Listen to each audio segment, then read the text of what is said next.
HigherideChats.com, sign up, and listen to any extended shows from the archives that you missed, as well as anything that's current, of course, any of the bonus content that I've done, and you can also check out the forums while you're there too.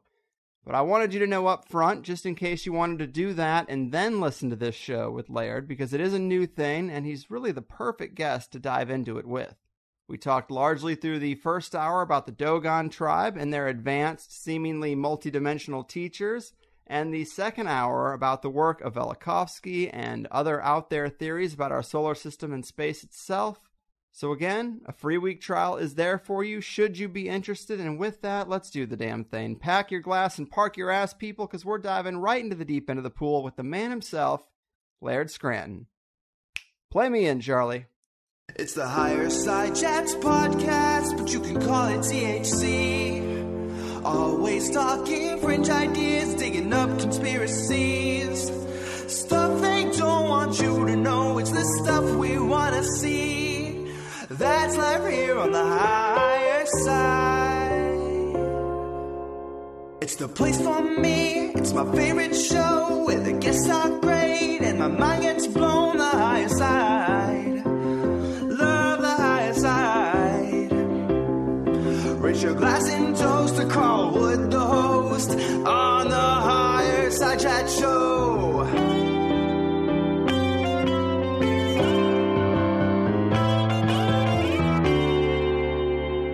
That's life here on the Higher Side Chat.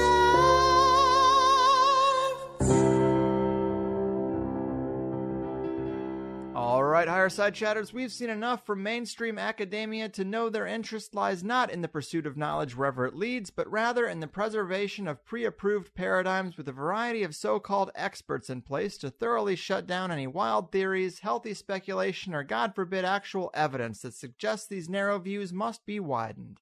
And whether we're discussing the advanced cosmology of an African tribe that rivals modern science, or complex mythologies from the past about our solar system that defy everything NASA says it knows, we find that by the grace of great alternative researchers, these official answers have more holes than a Dunkin' Donuts. Well, lucky for us today, we have just such an alternative researcher here with the amazing Laird Scranton in our midst. Laird is an independent software engineer who has been studying ancient myth, language, and cosmology for well over a decade and has written a plethora of great books, including The Science of the Dogon, Decoding the African Mystery Tradition, Point of Origin, Göbekli Tepe and the Spiritual Matrix of the World's Cosmologies, and the Velikovsky Heresies, Worlds in Collision, and Ancient Catastrophes Revisited, much of which we plan to get into today, so let's dive right into the deep end of the pool. Laird, my man, welcome to the Higher Side.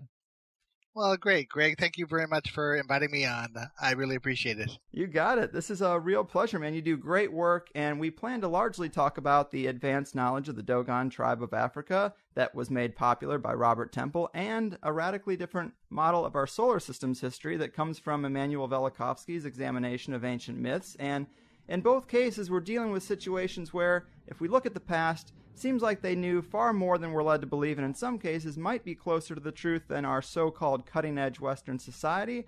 But let's start with the Dogon. As mentioned, they're an African tribe, and in honor of No Child Left Behind, tell us a little bit more about them for people who might be unfamiliar. Okay. The Dogon are a modern-day African tribe. We would call them a modern-day primitive tribe because they don't have access to high technology. They don't have telescopes. They don't have traditional equipment that we would consider to be necessary for Western-type science. They are a great entry point for the study of ancient cultures and ancient creation mysteries because their culture serves as kind of an umbrella, a crossroads for several different ancient traditions. They have ritual practices that are a lot like Judaism. They have cultural civic practices that are a lot like ancient Egypt.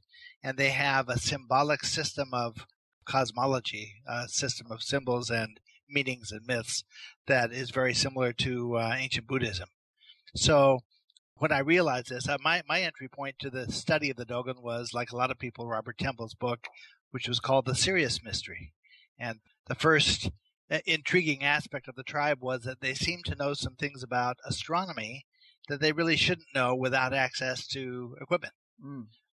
They understood that in the glare of the bright star of Sirius, there's a second star that orbits with the first star. It's a tiny dwarf star, and they knew not only of the existence of this star, which they shouldn't know without telescopes, but they also knew the correct orbital period for the two stars.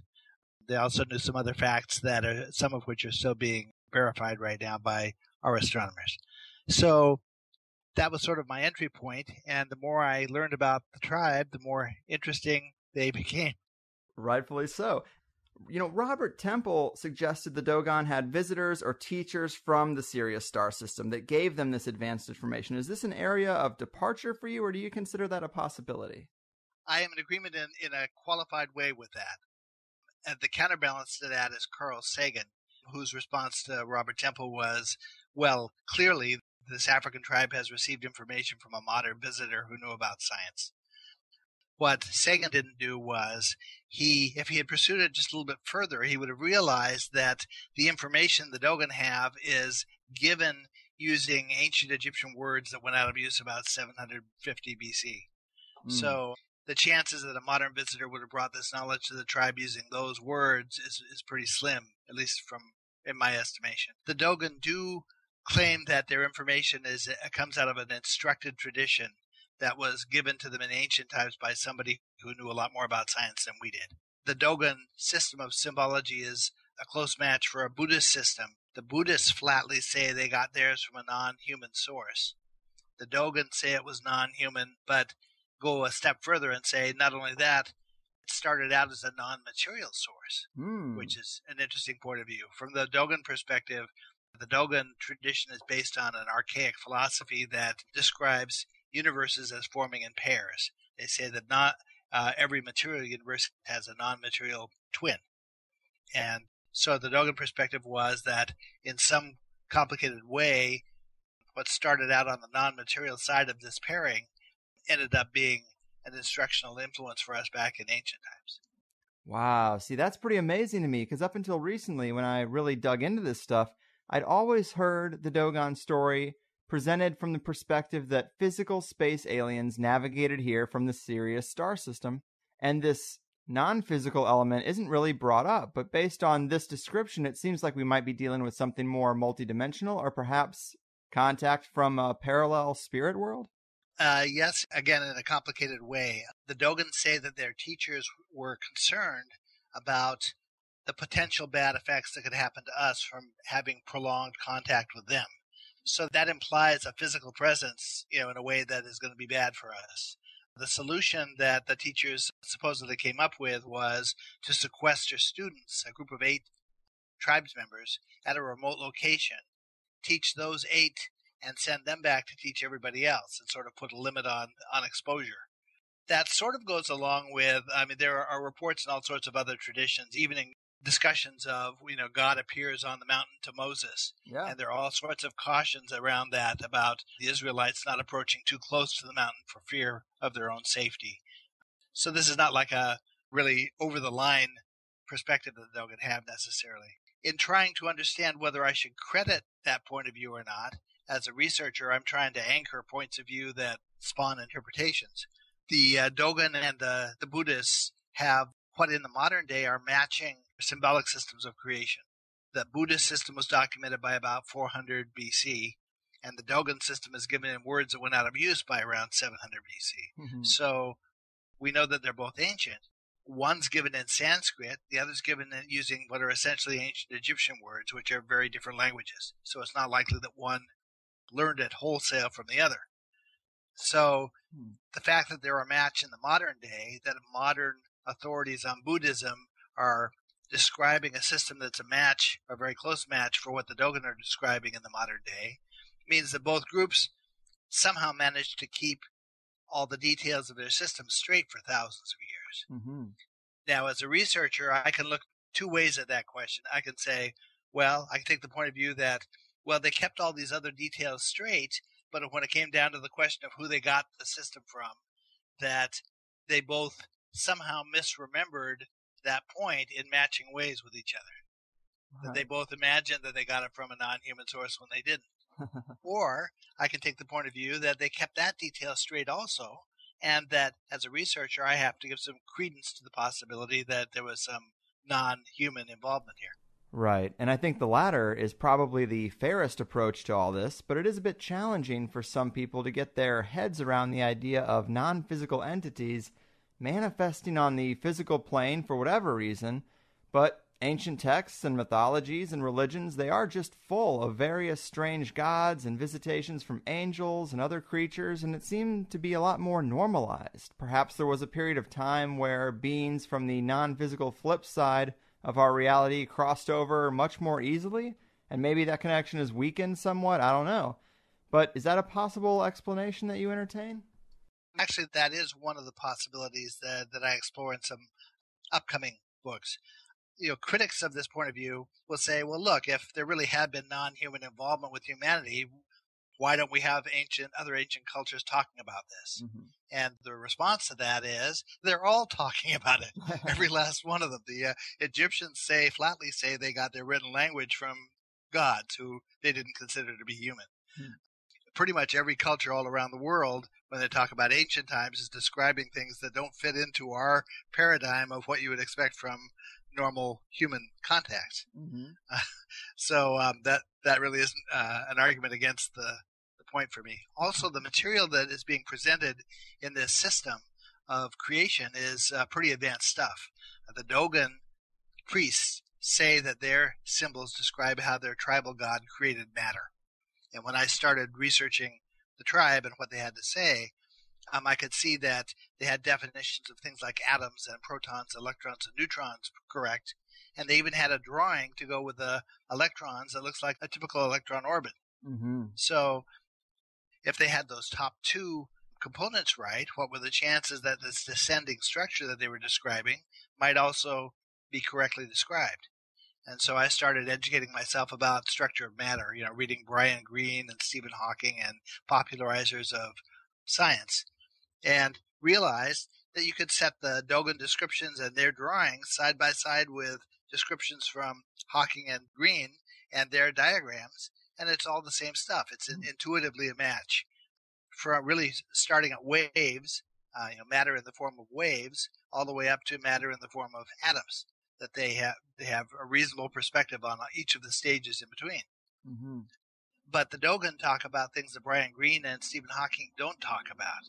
They talk about how is it that a simple act of perception seems to be able to transform a wave into a particle? Or what is it that preceded the Big Bang in the formation of the universe? And these are questions that, because the Buddhists and the Dogon systems are talking about these things, there's some reason to think that someone who really knew what they were talking about was involved. Right. Those are big questions about the origin of everything. And can you maybe go into, of course you gave us some details about the cosmology, but maybe we can get into a little more and really how you reconstructed it a bit, because it seems fairly complex to do.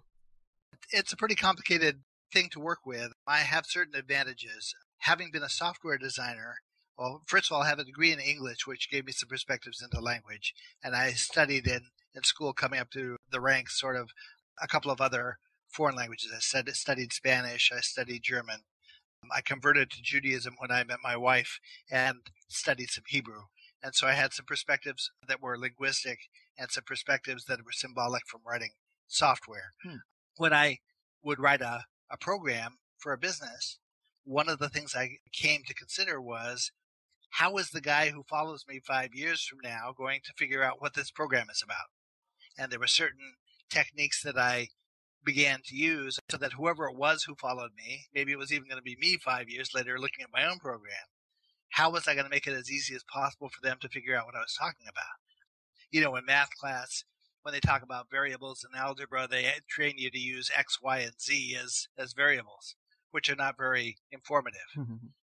As a programmer, if you're writing a program that's supposed to process invoices for a business, you want the invoice number to be named something that sounds like it reflects the concept of an invoice number, or the invoice amount to have a field name that reflects that meaning.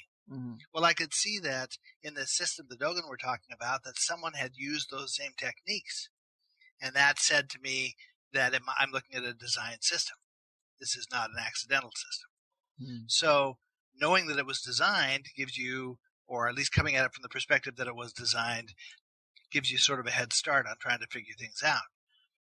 As time went on, my field of study is called comparative cosmology. Right. What that means is that I compare how different cultures understand the same symbol or the same myth or the same symbolic concept.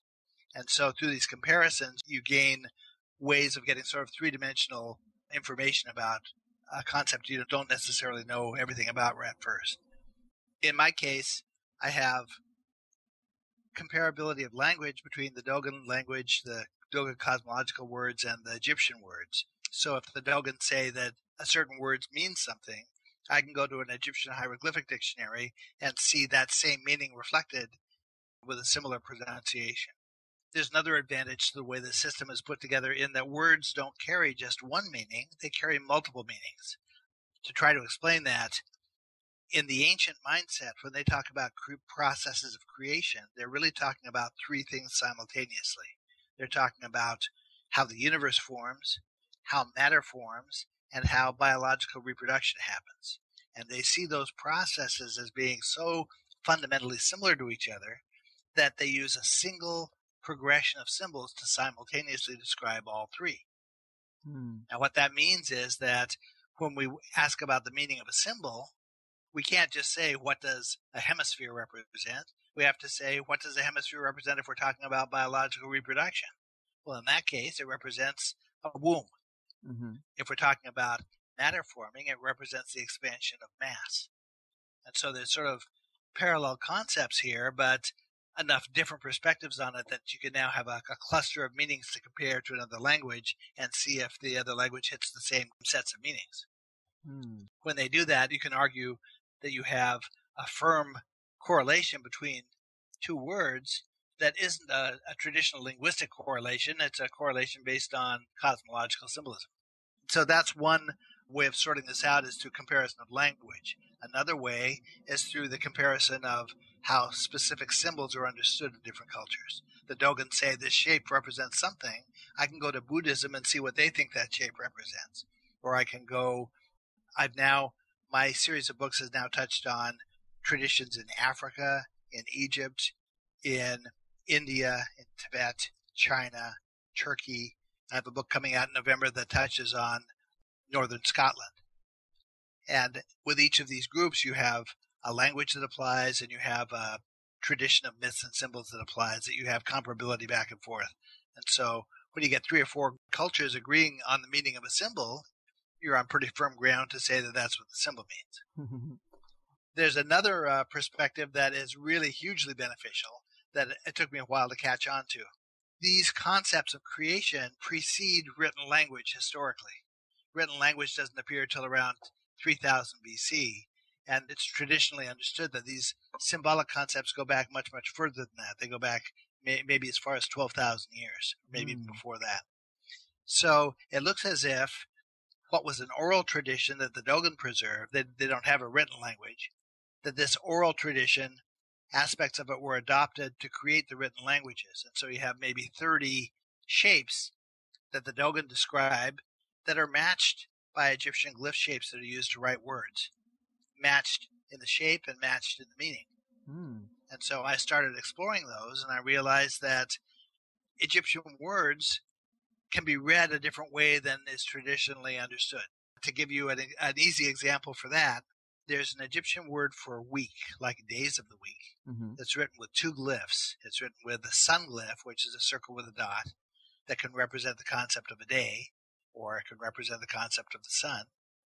And a second glyph that's an upside-down U, that's the Egyptian number 10. I looked at that word written with those 2 glyphs, and I said, symbolically, this says to me 10 days. And so I went and I did some research, and I discovered that the ancient Egyptians, had a 10-day week. Now, I didn't know that before I saw the symbols of the word, but the symbols would have been enough if I had had a perspective on this. The symbols alone were enough to tell me that they had a 10-day week, to correctly tell me. Turns out that pretty much all of the ancient Egyptian words work that way, that if you know the right concept to substitute for the glyph, you create a little symbolic sentence out of the glyphs of the word that explains to you what the word means. Right on.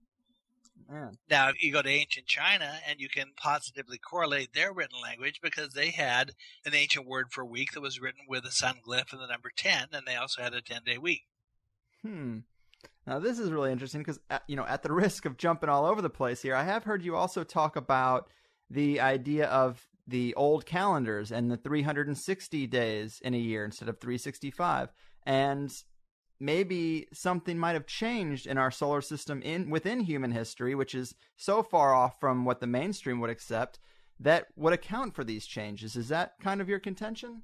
Yeah, that will really apply more to when we talk about the Velikovsky book. Right. But the truth is that around 700 BC, you see cultures all over the world who supposedly they weren't having regular contact with each other, all shift from a 360-day calendar that they had had for thousands of years to a 365-day calendar, all at the same historical moment.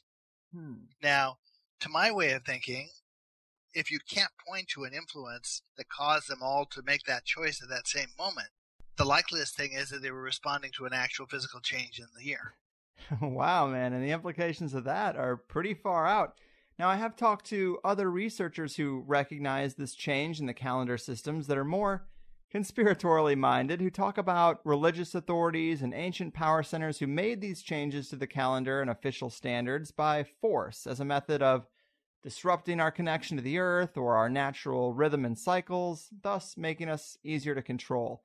A lot less epic explanation than a drastic change in the solar system, but I guess I should ask you if you entertain that to any degree, or if the research does show that it was a physical change, how can we be sure? I think it looks to me like there was a physical change in the length of the year at that point in time. And there are all sorts of other effects at 700 BC that argue that that might be true.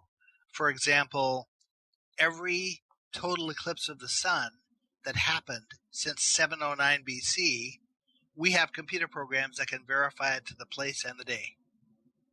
So we can calculate retrospectively when that eclipse should have happened. We should be able to do that. If the motions of the moon and the sun and the earth are like clockwork, then we should be able to calculate backward and prove that an eclipse happened there that day. The problem is that we have all sorts of credible researchers reporting total eclipses of the sun prior to that time in all sorts of cultures. Not a single one of those reports can be verified mathematically. Man. Laird, I really love this kind of stuff, and it does get a bit over my head and a bit hard for me to reach conclusions about, but to play devil's advocate for that conspiratorial position I mentioned, or to invoke Occam's razor, couldn't it be more likely that there was some meddling with those records rather than a huge disruption to the solar system on a time-altering scale just a few thousand years ago? Well, we could say that, but the problem is that these same credible reporters who are saying there was an eclipse here on this day, those are the endpoints sort of that we have to hit when they establish historical timelines for things. The historians are routinely using those reports as validation for their historical perspectives. When we try to use those as validation for an astronomical perspective, we can't do it. Interesting. So they do check out to some degree then. Well, they do. I mean, they get hedged. The person will say, well, it wasn't reported entirely accurately because it was cloudy that morning and they couldn't actually see it. Or it wasn't really at this city where they say it happened. It was really in the region of where this city was. And I mean, there are ways of fudging the account to present it as being reasonable when it wasn't really. Of course. Now, across that same boundary of 709 BC, we have a sudden, unexplained change in the rate at which plants absorb ions. And so radiometric dating, which is another tool that the archaeologists try to use, doesn't work properly across that 709 BC boundary. Right on. We have major climate change that happened at that same moment, so dramatic enough that food products that were grown agriculturally in China for thousands of years suddenly couldn't be grown there anymore. Wow. We have evidence in the ice core records of major volcanic eruptive effects at that moment in the geological history for reasons they can't explain.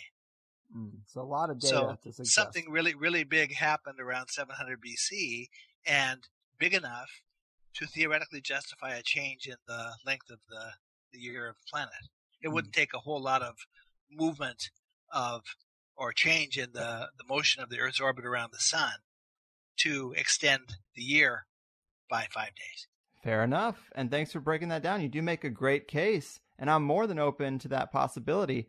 But to hop back to the Dogon, I've heard you discuss these ancient cosmologies and how they predate written language, and a point I really find interesting is that based on your research, it seems like the cultures who developed written language have lost the most from these teachers or have fallen furthest from the original meaning, and it does seem to be that way, but that sounds almost backwards, doesn't it? Yeah, from our perspective, my friend John Anthony West talks about the Church of Progress.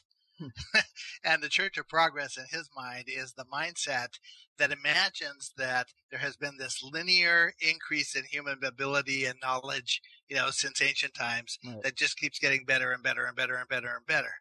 But there's lots and lots of reason to think that that's not true. It hasn't been a linear process at all, that in certain ways our abilities have been declining. It's easy to imagine that the ancient Egyptians were more connected spiritually than we are to things that we are not really aware of. So a lot of it depends on perspective. But the truth is that the cultures that, in my experience, the cultures that did the best job of keeping all of this information straight were the ones who didn't choose to write it down. They chose to pass it on through the symbolic system they had. Now, this system is, you might imagine that there's a long game of telephone being played and that meanings ought to change over time.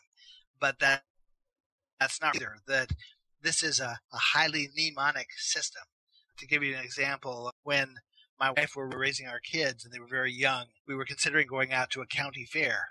But we thought, and what happens if we get separated from one of our children at the county fair before they can read and write or before they really know their own address and phone number? How are they going to ever get reconnected with us if we got separated? Mm-hmm. So we decided to teach them to sing their address and their phone number to the tune of children's songs. And so having done that, even adult friends of ours who've heard the song and hear our address sung to the song always remember our address. That from that point on, it's a very effective means of teaching information. Right. To give you another example, if I ask an average person what they feel the symbolism of an owl is, many people will say they feel that an owl symbolizes knowledge. Mm-hmm. I point out to them that symbolism is at least 5,000 years old. that symbolism is so tenacious that somebody living today, 5,000 years later, who has no knowledge whatsoever of an ancient culture that might have assigned that symbolism, still knows the symbolism. That's amazing, man. So to talk about the teachers a little bit, what have you been able to put together about the mission of these teachers or the lesson plan and the rollout? I mean, there seems to be a lot there. There has to be some logistics to it, right? Absolutely, there are. And you can put together certain pieces of what had to have happened, some of the constraints that were on them at the time. Okay, it looks like there was an era of instruction that happened around 10,000 BC, which is just after the end of the last ice age. Mm-hmm. As an example, one of the first things, if you imagine that there are several goals to this instructional effort. From a practical level, what they were trying to do was help us take a step up in terms of civilization. And to put that more practically, they were trying to move us from the role of hunter-gatherers to the role of farmers. Mm-hmm.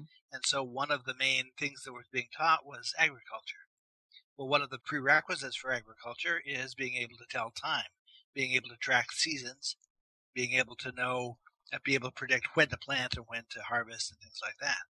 So one of the first exercises that was taught, and you see this in cultures all around the world, is a set of geometry that was used to align shrines to the cardinal points, to north, south, east, and west. What it involved was, now imagine whoever was teaching this didn't have access to tools. They were going to come in and teach a class with, you can't tell them go down to your bookstore and buy measuring tools. So the geometry rests on an empty field and a stick. And the stick is planted vertically in the field, and then a line is measured that's twice as long as the height of the stick. Okay. A circle drawn around the stick, and with using that as a radius. Then the two longest shadows of the day cast by the stick, the one in the morning and one at night, are marked at the point where the shadow crosses that circle that surrounds the stick. And those 2 points end up being endpoints for a line that is automatically takes an orientation of east and west. because the sun rises in the east and sets in the west. Mm-hmm. Now, if you were to track that line every day of the year, you would see that it moves very slowly back and forth across the circle. At the equinoxes, it passes through the stick, and at the solstices, it's moved as far away from the stick as it's going to before it starts moving back. So this geometry gives visualization to the concept of a calendar. It also gives visualization to hours of the day. It's a sundial, basically. Yeah. Okay, so whoever was putting this system together realized that they had to have a unit of measure that people could measure out. The geometry works regardless of how big or how small you measure it. So all you really need is a relative unit of measure, not a precise one. So you don't need a standardized ruler with yardstick with 3 feet on it. You need some method of measuring that everybody can do. Mm-hmm. And so what they came up with was the concept of the cubit. And one definition of a cubit is it's the distance from the point of your elbow to the tip of your middle finger. Mm-hmm. Another definition is that it's the average pace or step of a person. So using just the tools they had at hand, the measurements that a person's body can measure, or they can measure with their body, and a stick in an empty field, they were able to create this geometry that has purpose when it comes to agriculture. Damn. I love it, man. But one criticism I have heard of this idea that a group of advanced beings or seeders of knowledge had this campaign to go around and bring up all these primitive groups of people is that the advancements and developments of these cultures are separated by hundreds or even thousands of years, rather than being more in unison, as you might expect from that suggestion. Is that not true? That's a complicated question because in a lot of cases we don't have a coherent set of records to be able to say that for certain. Mm-hmm. We don't know for certain what was happening at 10,000 BC. And even in places like China, events that happened at 3,000 BC in China, we only know based on textual reports that were written down around 300 BC.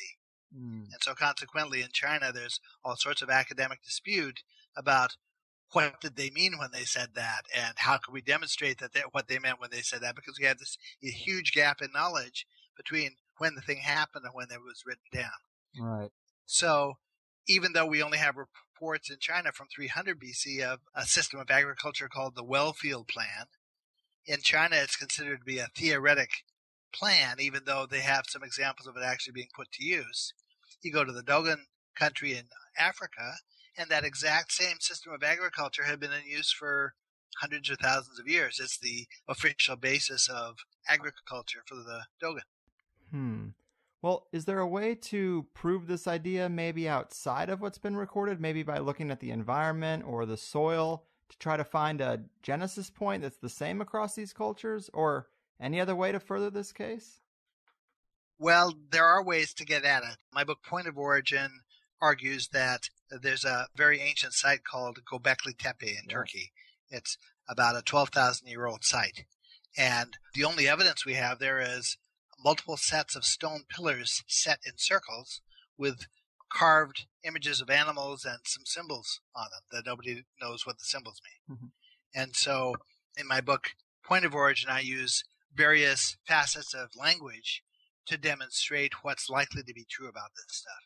Now, this is a fundamental problem in this field of study, that for someone who comes out of a college environment where you're expected to be able to prove things to 5 decimal points, that's not the case in this field of study. In this field of study, the most you're likely to be able to do is demonstrate the likelihood that something is true. Mm-hmm. There really is it's very rare that you can actually prove that something is true. Right. So what I try to do is I try to bring it down to as intuitive a statement or as intuitive a comparison as possible, so that the person who looks at that comparison and sees one thing compared to the other understands simply by seeing it that it must be a match. Mm-hmm. That's what I did with the science. In arguing that the Dogon are talking about real science, talking about structure of matter, you have so many different stages of how it's created that when you lay that side by side with the science and you see intuitive matches all the way up the scale, it becomes unreasonable to say that it's not a match. Mm-hmm. And I thought that part was really fascinating. Like you talk about 4-level codes or guidelines that helped you unlock the answer, kind of like the earth, wind, fire, water being 4 stages of matter, that really was kind of mind-blowing to me. Well, that's really an interesting part of it. Now, you understand that me being a software designer, as I'm looking at this system and trying to understand it, very often I would reach a stage where I'd say, gee, if I had been the person putting this together, I would have thought to do this or that or the other thing. Like the idea of creating symbols that were intuitively related to the thing they symbolize.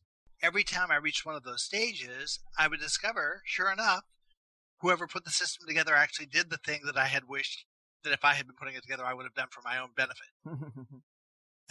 Almost to the point that it looks enough like my own work that it's sometimes confusing to me Damn. to be looking at it. But the symbols get so complicated and the meanings for the symbols get complicated enough that it's hard to track. And so they give you these metaphors to be able to put things together. The simplest one, as you mentioned, is the 4-stage metaphor of water, fire, wind, and earth. Now, from the perspective of creation of matter, water represents the concept of waves. Fire is an act of perception. Wind represents vibration. And earth represents mass or matter. Mm-hmm. So now, as you're working with these systems, if you come across a reference that's explaining things in terms of water, you can automatically infer that they're talking about an effect that happens in the first quarter of this process. There's another 4-stage metaphor that's given in terms of the animal kingdom. It begins with insects, then it moves to fish, then to 4-legged animals, then to birds. Well, you look at Egyptian deities who have animal heads, and you realize that Kheper, who is the Egyptian god who represents, from my perspective, the concept of non-existence coming into existence, that's a very, very early stage of creation. He has the head of a dung beetle, which is an insect. When you talk about written language, which is a more sophisticated concept, it's something that metaphorically belongs at the last of the 4 stages of creation. The Egyptian god who's responsible for that has the head of a bird. So using these metaphors, you're provided with a method of interpreting without even knowing roughly where the symbolism of a particular Egyptian deity falls based on what kind of animal head he has. Right. So this is super interesting because when we look at ancient cultures, the mainstream considers them so primitive and that they didn't really know things. And the reason they talk in these symbols and allegories is because they just didn't have the proper understanding. But the flip side of that could be that if an advanced culture is trying to come around and teach a more primitive culture, these are the terms in which you teach, like we've been talking about. And so it's not about the limited understanding of people that are in these tribal situations, but it's more about how do you transmit these concepts to them in the best way for them to understand it. Like you might talk to a kid about where babies come from. It might be accurate, but you're probably not going to get into the nitty-gritty details of sex. So there's kind of a little bit of a switch there when you think about why these cultures talk in such allegory. That's right. Also, you imagine that if we went someplace trying to teach a different culture about things that we understood, we would start out trying to teach them in the way that was most natural to us. Mm-hmm. Now, in order to understand, the point I'm trying to get around to is there are performance shows with dolphins that happen like in Florida at SeaWorld, Ocean World, and places like that. And in some of these places, the trainers will allow the dolphins during the show to have a period of sort of a freestyling time where they decide for themselves what stunt they want to do or what the next thing is they want to do for the entertainment of the audience. Mm-hmm. Now, what happens is that 2 dolphins performing together will leap into the air and then dive under the water. And in the time it takes them to flip around and come back out and leap out of the water again, they're on the same page with each other as to what stunt they're going to perform. Now, some kind of communication is happening between the dolphins in that short amount of time to get them on the same page about that so the next stunt happens in sync. Yeah. Now, what they're doing is they're using sound, basically, to create an image underwater. And that one of them uses sound to create the image, the other one sees the image, and basically they're creating a symbol, and they're using that symbol to communicate with each other as to what they're going to do next. Wow. There's a perspective from which symbolic language might actually be a more sophisticated method of communication than our written languages, phonetic languages. Yeah, I can see that. And if you look at these Egyptian words, where there's a phonetic aspect to them, but there's also a conceptual, symbolic aspect to them, very quickly someone who works with these words realizes that the power lies with the symbolism, not with the phonetics. Yeah.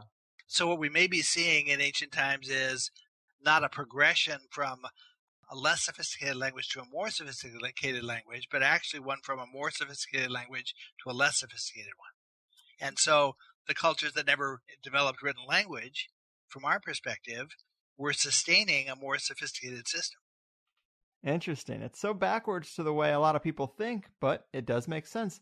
Another thing I'm curious about is that I get why these teachers would school the Dogon on agriculture and the structure of reality, because these things are relevant to the Dogon situation.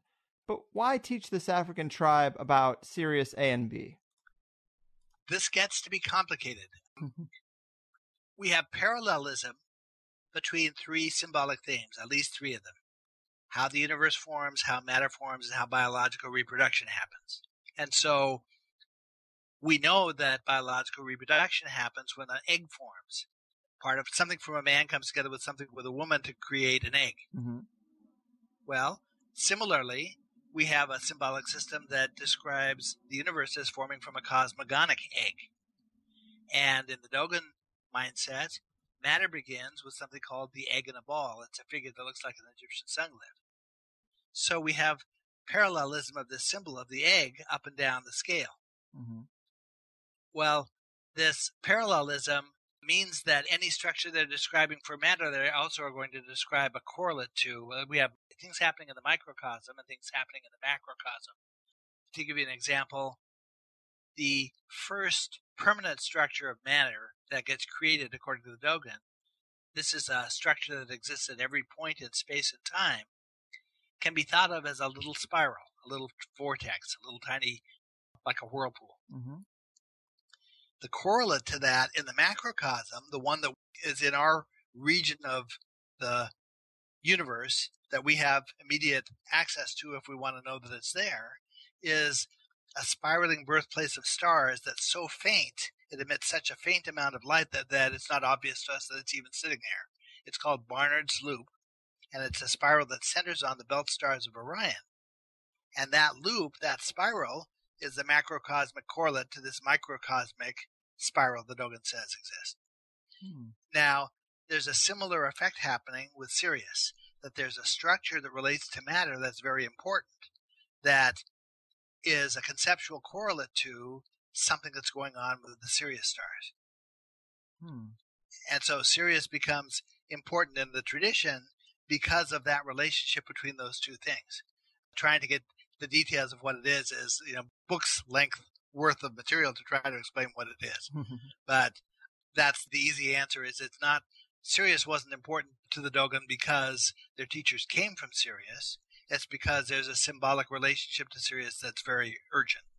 Okay, yeah. I mean, that makes total sense. And then I assume Robert Temple's interpretation, he just might have, in the book, it just seems like a suggestion rather than a conclusion.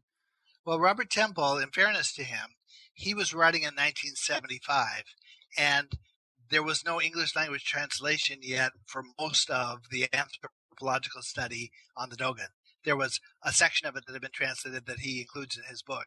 But most of the details here, which are really gold for me in terms of understanding what the Dogon are talking about, he didn't have access to.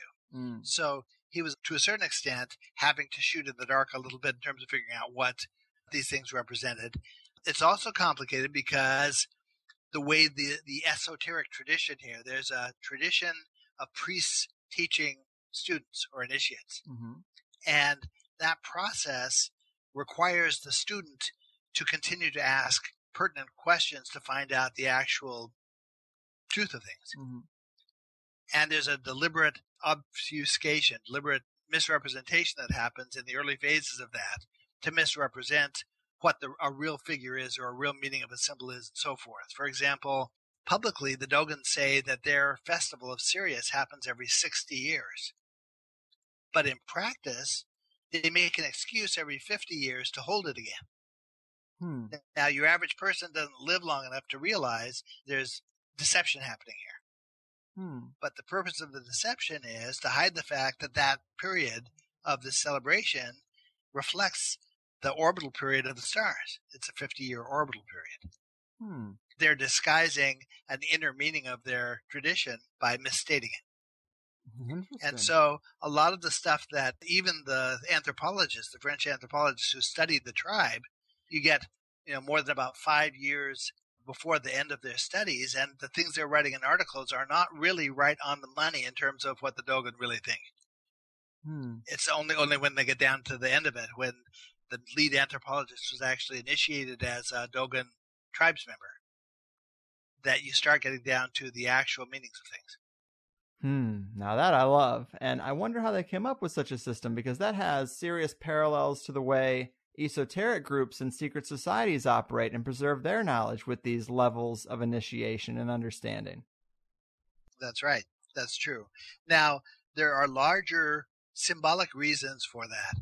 One of the things I'm constantly astounded with is every time I finish a book, I think I've finally gotten to the bottom of the information here, the symbolism, whatever, that there's no level deeper than this. The Dogon say it's like peeling back skins of an onion, that every time you peel one back, there's another one there that you didn't know was going to be there. Well, I'm continually astounded that things that I had no clue whatsoever had symbolic importance actually do. Things that were so large, choices that were so broad that I couldn't imagine there, like the esoteric tradition itself. There is symbolic meaning to the way that esoteric tradition works. It represents something. Yeah, right on, man.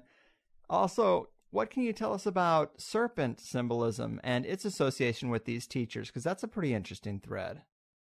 Yes. Now, as we talk about the concept of there being two universes forming in pairs, the Dogon actually say that they know of 7 pairs of universes. There are actually 14 universes. And that there's sort of a sibling relationship between a non-material and a material universe in every case. Now, from the perspective of the archaic philosophies that describe this stuff, the non-material universe has perfect knowledge, but an inability to act. The material universe has imperfect knowledge, but full ability to act. Now, one way of understanding why that might be true is we have to go back to Einstein. Einstein says that if you had a team of astronauts who were traveling much closer to the speed of light than we're traveling, that their time frame would change. Their time frame would get slower. And the time that it took them to, say, lift a cup of coffee and take a sip might be the same amount of time that it takes us to go through an entire day or an entire week. That there's a difference in time frame. Time slows down as acceleration increases or as mass increases. Right. So when you're talking about a non-material universe, that Einstein's outlook implies that a non-material universe exists in a time frame that's much, much more quick than ours is, much, much quicker than ours is. So quick that things essentially happen instantaneously. Things that we think of as taking time happen instantaneously. Imagine standing at the top of the Empire State Building with a camera and filming traffic going by. And then you bring your video back to your computer and you speed up the video. It'll reach a point where things that begin as individual vehicles traveling on a street look like waves. Yeah. And the reason they look like waves isn't because they're waves. It's because it seems to be moving so quickly that they look like waves to someone who's not moving that quickly. True. Well, that's sort of what's happening here. And if you imagine that the non-material side exists in an infinitely quick time frame, there's no opportunity to do something. There's no moment to do something. You don't have an interval of time long enough to actually accomplish something. Makes sense. So that's the outlook. Now, one of the symbols of the non-material side, because of that wave effect, is a serpent. A serpent moves in waves, in the form of waves. It does. Compared to us. So the serpent becomes symbolic on one level of the energy of a non-material universe, whereas the sun, like the Egyptian sun glyph, the glyph that represents the god Ra in Egypt, becomes a symbol of the material side. There are other symbols too. But the serpent symbolism and the connection to knowledge, the Garden of Eden, and so on, is all symbolic of this non-material side. The idea is the non-material side can see us, we can't see them. The Dogon, one of their well-known practices is they carve wooden masks that they use for festivals and drink dances and things like that. And the symbolism of this mask is the idea that the person behind the mask can see you, but you can't see the person behind the mask. Now, another aspect of this, the archaic philosophies that talk about these universes, is that there are routine attempts being made from the non-material side to communicate to the material side. Yeah. But that are so hard for us to detect at the stage of perception that we're at that they are very subtle. They take the form of vivid images in dreams. Or synchronicities, perhaps. Synchronicities, yes. What look like coincidences to us. Or the odd behavior of animals. Or information is passed through clairvoyance. Yes. Or through things like the I Ching, where you're able to divine a meaning through a system of divination. Mm-hmm. Okay, and so part of what's going on in the viewpoint of the archaic philosophy is sort of like what I look at as a game of charades, where you have an opportunity to give one clue to somebody and trying to entice them into saying a certain word or taking a certain action or whatever. That's kind of what I see going on between these two universes, is ongoing routine attempts to induce an action that the non-material side can't take for itself based on a clue. Boom. Well said, man. I love that idea. And it also seems like magical rituals and consciousness altering in general were both a much bigger part of society in the distant past, and maybe there's a sort of use it or lose it factor in this connection between the worlds, which could explain why the link isn't as strong as it once was. But maybe those types of practices could relate to the source for all these teachers and cultures who had the magical rituals and who had really perfected the altering of their consciousness. Maybe they all tapped into a place where some non-human intelligence gave them the same type of information. It's a bit out there, but unseen forces do seem to have an effect in the world if you're paying attention. Now, what typically happens for people who are working in the field I'm working in, I talk to other researchers and other authors and so forth, is that you very quickly come to learn that there are things going on that we have a hard time explaining. And sometimes these are very subtle things, and sometimes they're very, very overt things. When I was researching my first book, I didn't even know I was researching a book. I thought I was just keeping notes for myself of what I was learning and tried to keep them organized. But I was following Robert Temple's bibliography in his book, The Serious Mystery, and I reached a point where I realized there was a particular textbook I needed. But this was before you could go online and search for an out-of-print book. All right. And so I had exhausted all the sources I knew about, all the local and regional sources for used books, and nobody had the book. And I had gone to new bookstores, and they couldn't get the book. I had even gone to the Vassar College Library, to their interlibrary loan service, to see if they could borrow the book so that I could look at it. And they couldn't get it for me. And I finally came back to my wife, Risa, one day, and I said, well, it looks like I'm not going to be able to get that book I need. So a few days later, a box turned up on our back doorstep. My wife had an aging cousin who lived in Queens, New York, in a small apartment. And every so often, he would get it in his head to divest himself of a bunch of random crap, just to make some space in his apartment. And in this box, you had things like, Flags of Europe, a book on flags of Europe, or a pamphlet from someplace he visited, or hot mitts for an oven, or just a random set of crap. But in among this random set of crap was my book, Boom. the book I wanted. Damn. Now, the he had spirits no are idea pushing you along. He had no idea I was interested in the subject, and when she asked him about it, he couldn't even remember actually having a copy of the book. Now, that's a very tangible outcome that you can say this is a coincidence. When I was being taught science in elementary school, I had a teacher who presented very much like Michael Rennie in The Day the Earth Stood Still. This is the sort of guy he was, a very inspirational sort of guy. And he said that at the point where you bump up against what looks like the third coincidence, when you're studying something, that's the time when you need to consider whether there might be something else going on besides coincidence.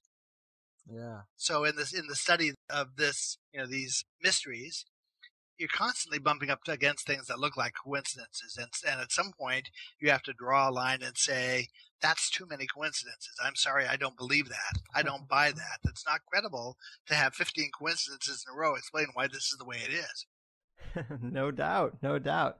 That's amazing. I love that kind of stuff.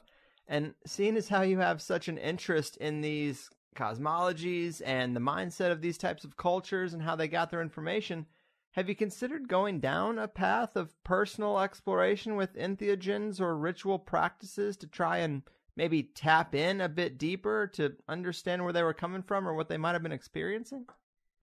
That's one way to go about it. There are like Kabbalist references that categorize different connections, different types of connections people seem to have to this esoteric information and how they get it.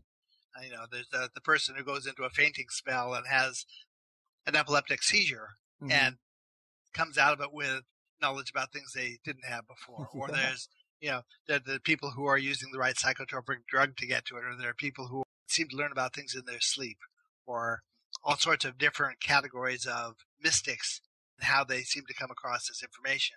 The category I seem to fall into is one that's referred to as a pure mystic. This is a person who, just through the course of everyday life, seems to come up with insights that relate to cosmological studies as needed. And that's sort of the way it happens for me, is that in really interesting ways. Just before I wrote the book Point of Origin, I thought I was researching a half a dozen different questions about language for different people I knew, and I thought they were unrelated questions. One morning, I solved all 6 questions within about an hour's time, and the resolution to those questions involved an Egyptian hieroglyphic word. All 6 words came from the same column of the same page of the Egyptian hieroglyphic dictionary. And the 7th word is the word that opened up the door for me for that book, Point of Origin. Wow. Man, the muse was helping you. Yeah, I mean, when things like that happen, you sort of have to look at the process as being at least a facilitated one, if not, whatever. Yeah. Anybody who's in this field of work has stories. I was at a conference last summer, a year ago.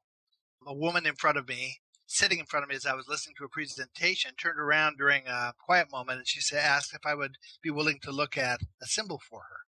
And I told her, sure, I would be happy to. So during the break, she and her husband find me, and they bring me 2 photographs of the same symbolic shape. One of them had appeared suddenly on the window of their house without explanation, and the second one had appeared on the windshield of their car. Same symbol. And they were afraid that this was a bad sign or a bad omen. They wanted me to basically reassure them that it wasn't. Well, I could see that the shape was a shape that I recognized from my Dogon studies, but I wasn't aware of what the shape represented. And so I went back home after the conference and researched it and realized that the shape was pivotal. It was the entry point to a whole other half of a question I had been busy researching for a book that I had no idea even existed. And when I told her that, initially it upset her even more to think that that was true. That how did she bring me a shape that I needed? It seemed pretty bizarre to her. I said, look, you don't have to be upset by it. I said, imagine a friend of yours is going to a party. You need to get a message to them. You might send it with a second friend who's going to the party. That's really all that's happened here from my perspective. Yeah. Sometimes a person will bring me information at a conference that I don't understand, but when I research it, I realize that it's an answer to a problem that somebody else at the conference has also brought me. And so I end up sort of being the conduit between 2 people that I don't know. Whoa, man, that is pretty wild, but I've heard so many people relay similar experiences. I think that's an area that mainstream materialists really are going to need to take a good hard look at. And you're one of the greats, man. You do some really deep work that I couldn't even begin to tackle, wouldn't know where to start. And it's really been a blast having you here to talk about it. Would you like to remind the good people about some of your previous work or where to further scratch the Scranton itch if they feel the need? Sure. Okay, my publisher is Inner Traditions, and so they have a website, innertraditions.com, and I have a page there, Laird Scranton page, author page, where my books are listed. They have a relationship with Simon & Schuster, and so I also have an author page on SimonandSchuster.com. Those are the entry point places to try to find out about my books. But the books are everywhere. You can find them on Amazon. You can find them at Barnes & Noble. A lot of bookstores will carry one or the other, some combination of the books in stock. There's a LairdScranton.com website that's a fan site, but the contact form reaches me if someone wants to send me a message. Or I'm easily found on Facebook. I joke not to mistake me for all the other Laird Scrantons on Facebook. There aren't any others. I was just visited in Scotland, and I was trying to convince them that Laird was a title, not a name. I like it. Very cool. So much respect for you, man. Thanks again for entertaining my simple stoner questions. No, I appreciate it. Your interview was very interesting. You hit the high points of all this stuff. I really appreciate it. Right on. Mission accomplished then. Well, keep doing what you do out there, all right? Thank you very much. You got it.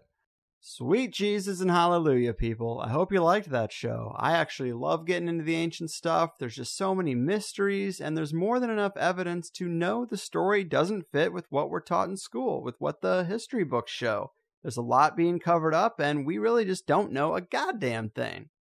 And I had sort of forgotten about the Dogon tribe until I had read Gordon White's Starships, where he uses the fact that the Dogon had this seemingly impossible information, and some of it being quite random, as an example of communication with non-human logic.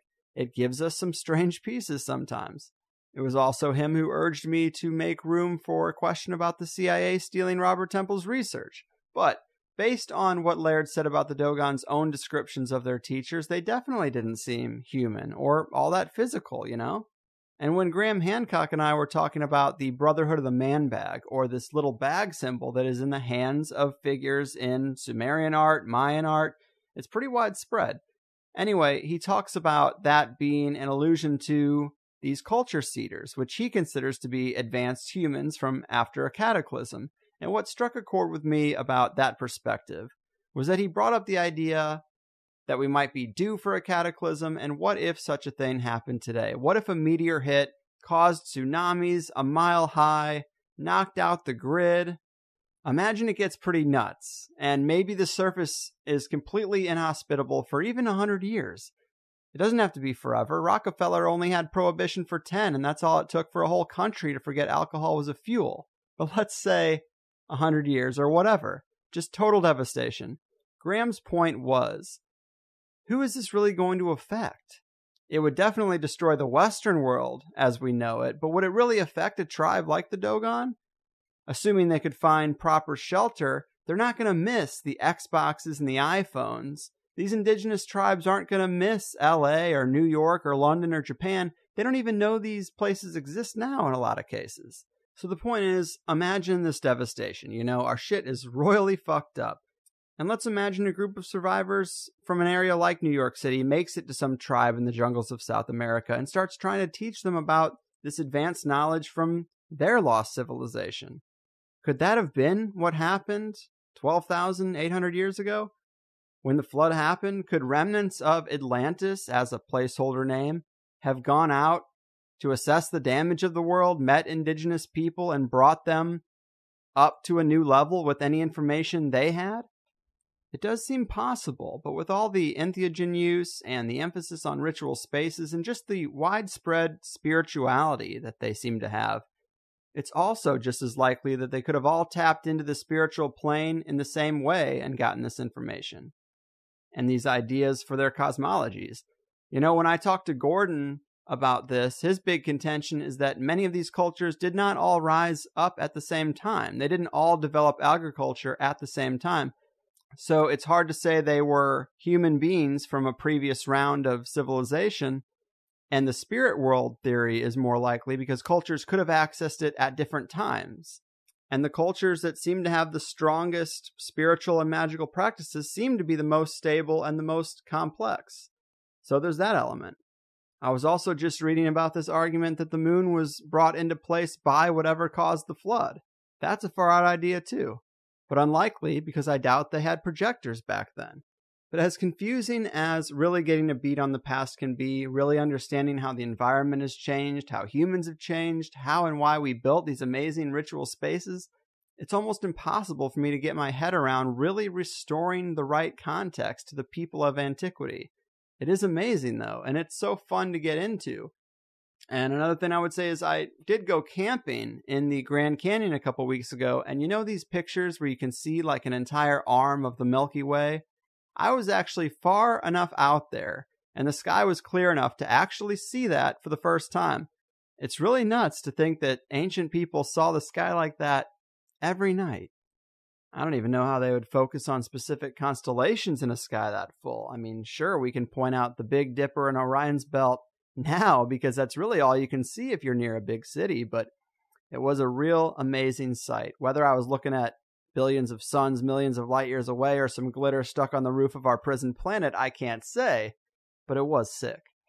I guess what I'm trying to get at is treat yourself, go camping at the Grand Canyon. Anybody can get 3 days away from the machine with a little planning, right?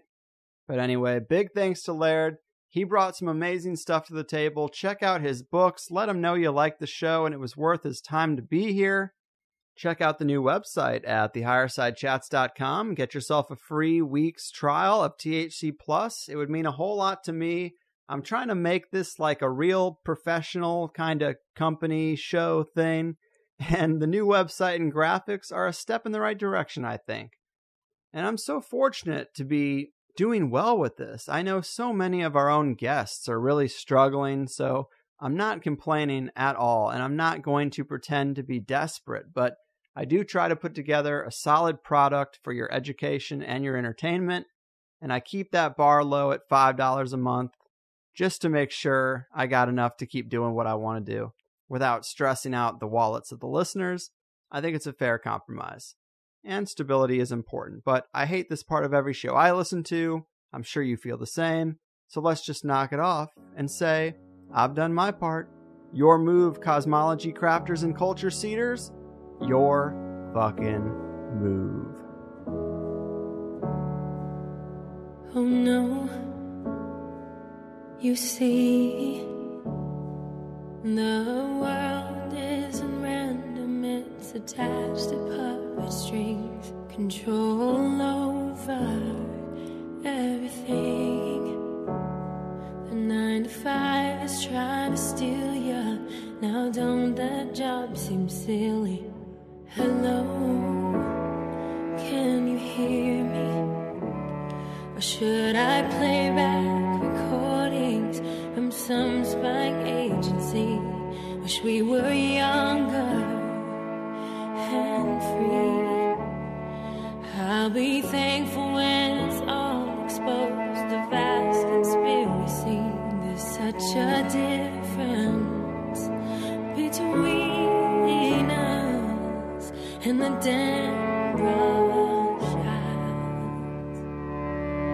Hello from the higher side.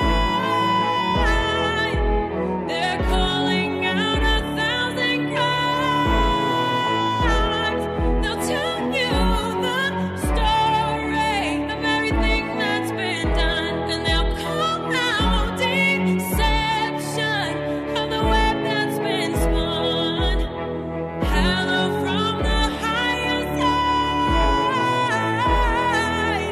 The earth is hollow inside. They'll tell you about something that no one else will. Have you heard about Saturn? Have you heard about the real since the war?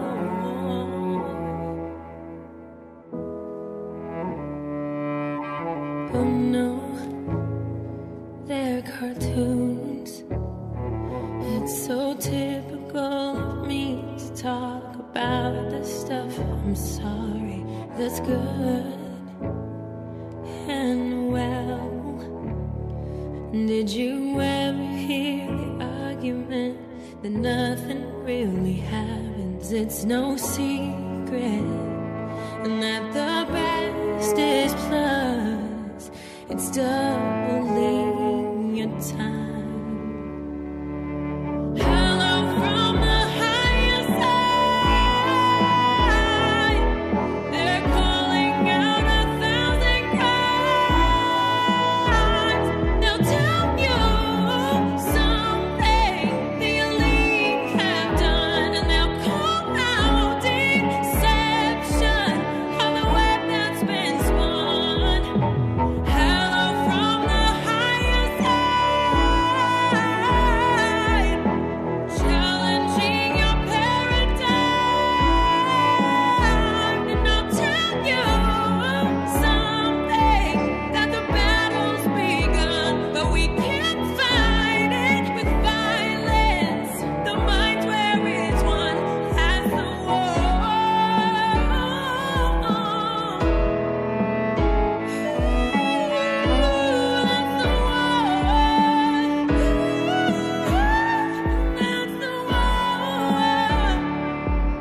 Hey guys, thanks for listening to the first hour of the Higherside Chats podcast with me, Greg Carlwood. If you don't know, there is a second hour to all the episodes we do around here. Generally, we're able to get a lot deeper into the topics and ideas that a guest is about, so if you enjoyed what you've heard from THC for free, consider signing up at thehighersidechatsplus.com to get the second hour of the 5 shows I put together each month. I never really wanted to be a paid subscriber podcast, but I really hate the idea of spending airtime promoting some product that's completely unrelated and telling you the best way to support the show is to buy an audiobook or new underwear by mail or something crazy like that. So instead, if you like the show, double your time with it for $5 a month and let's cut out all the other shit. It's half the price of a movie ticket and you get at least an extra 5 hours of show a month. Collectively, it keeps us stable and it frees me from wasting your time with anything but the show you came to listen to. It's really the only way for an independent one-man show to make it, and I do what I can so that it's worth your while. Since we started this, I've always tried to use the subscriptions to improve the podcast and make sign-ups more advantageous. It started with